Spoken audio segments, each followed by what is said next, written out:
So I had to hear about this Kevin Garnett statement. What is up with all these former Boston Celtics who sound like they cuckoo for Cocoa Puffs? I mean, they always got something crazy to say.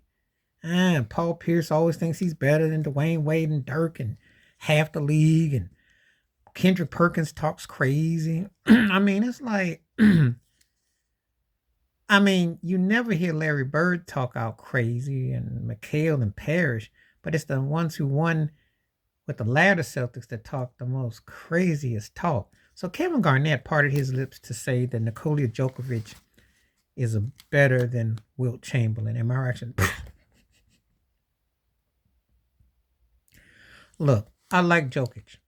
And probably by the time his career is over with, if he wins another league MVP and probably a couple more rings and a couple more finals MVPs, he will go into the same argument, same sentence at the table with the Wilts, with the Kareems, with the Shaqs, with the Bill Russells.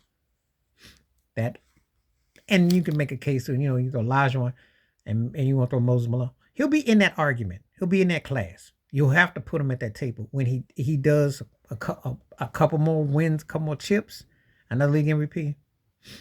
You know, but as great as Djokovic is, and let's make no mistake about it, he's an incredible visual talent, floor general. Like I said before, reminds me of a healthier version of Rita Sabonis. Even though if you saw Sabonis was a freak, okay, and that guy could have been in that argument too had he came over here and been healthy. Because by the time he came to the NBA as a rookie, he was about 58, but he still was a better passer than Damon Stoudemire, okay? He had handle. He was just, you're catching him 20 years past the pull date, basically. So Jokic, who I call the ATM machine, gives you everything, spits out. This a situation where, let's pump them brakes about putting you with Wilt.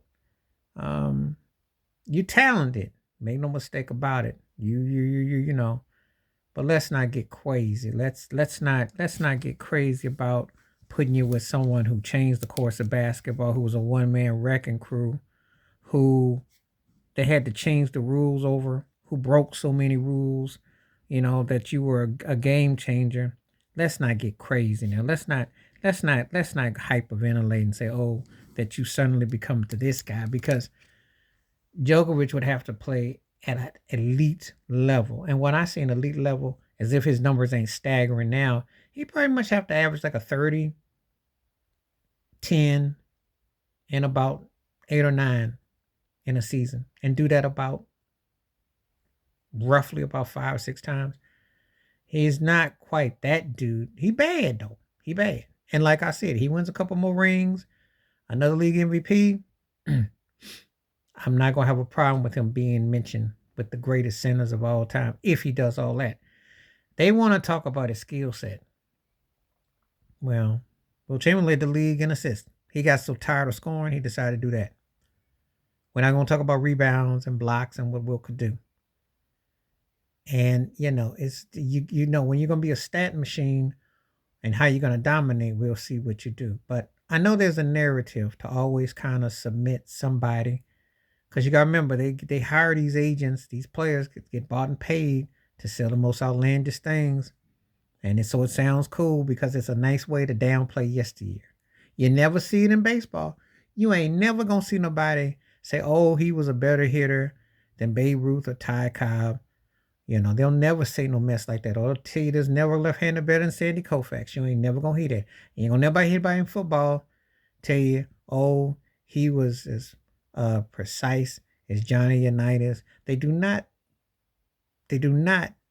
diss their standards. But in NBA, they do. Please hit like, subscribe, welcome thoughts, comments, and I do respond. Thank you. Wash your hands, keep your mind clear. Watch out for another shitter if you like them out. Peace.